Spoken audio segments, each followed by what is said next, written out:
Sur leur lit d'hôpital, en pyjama, peu à peu ces enfants reprennent des forces.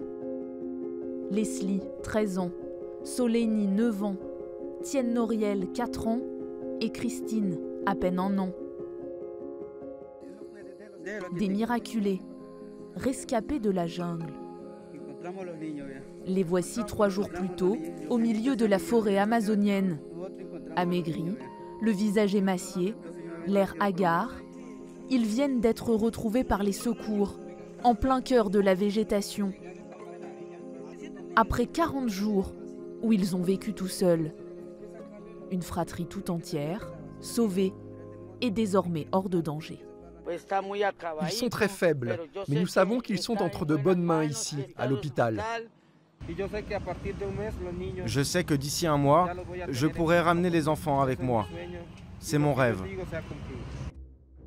Un rêve après une insoutenable et angoissante attente. Le 1er mai dernier, les 4 enfants accompagnés de leur mère montent à bord de ce petit avion pour un périple de 350 km au-dessus de la forêt amazonienne. Un trajet qui se transforme en cauchemar, car quelques minutes seulement après le décollage, l'appareil disparaît totalement des radars et s'écrase. L'aéronef n'est retrouvé que 15 jours plus tard planté dans le sol.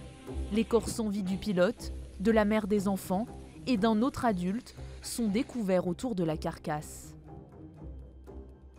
En revanche, aucune trace des plus jeunes passagers.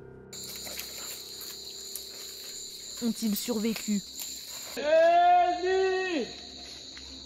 Se sont-ils cachés plus loin dans la jungle?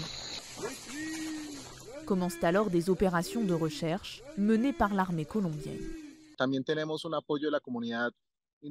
Nous bénéficions du soutien de la communauté indigène à laquelle appartiennent les 4 enfants. Certains membres de leur famille sont venus nous aider dans cette procédure de sauvetage. Laborieusement, les militaires fouillent la végétation et retrouvent des fruits grignotés, un biberon, des ciseaux, ainsi que des traces de pas. Le périmètre de recherche se précise et l'espoir grandit jusqu'à vendredi dernier. Les enfants sont localisés à 5 km de la zone du crash. Henri Guerrero fait partie des premiers sauveteurs à arriver sur place. Quand on les a trouvés, c'était vraiment un grand bonheur. Ils étaient dénutris mais conscients. Ils n'ont pas perdu connaissance, ils se souviennent de tout.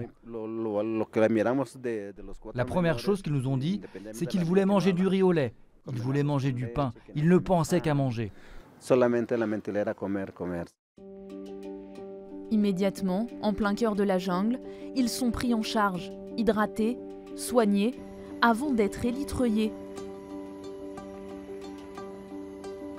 et rapatriés à Bogota à bord d'un avion médicalisé. À plusieurs centaines de kilomètres de là, la famille explose de joie en apprenant la bonne nouvelle. Je leur ai dit qu'il fallait continuer à chercher, qu'on allait les retrouver vivants. J'étais sûre qu'il ne fallait pas baisser les bras. Leslie, l'aînée de la fratrie, s'est toujours occupée de ses frères et sœurs. Lorsque leur mère travaillait, elle leur donnait de la farine, du pain de manioc, n'importe quel fruit dans la brousse. Elle savait ce qu'ils devaient consommer. La petite fille de 13 ans, habituée à la vie dans la jungle, a pris soin de ses frères et sœurs. Elle a commencé à raconter aux sauveteurs comment ils se sont débrouillés pendant 40 jours. C'est elle qui a tout dirigé. Elle a été très intelligente, parce que lorsqu'on a ouvert la mallette qu'elle avait, on a vu ce qu'elle transportait. Elle avait pris une tente, une serviette, du matériel de camping, une torche avec quelques piles qui étaient déchargées, les 2 téléphones portables avec lesquels ils se distrayaient parfois la nuit, une boîte à musique et des bouteilles de soda. Un instinct de survie, alors que la mère des enfants serait décédée 4 jours après le crash.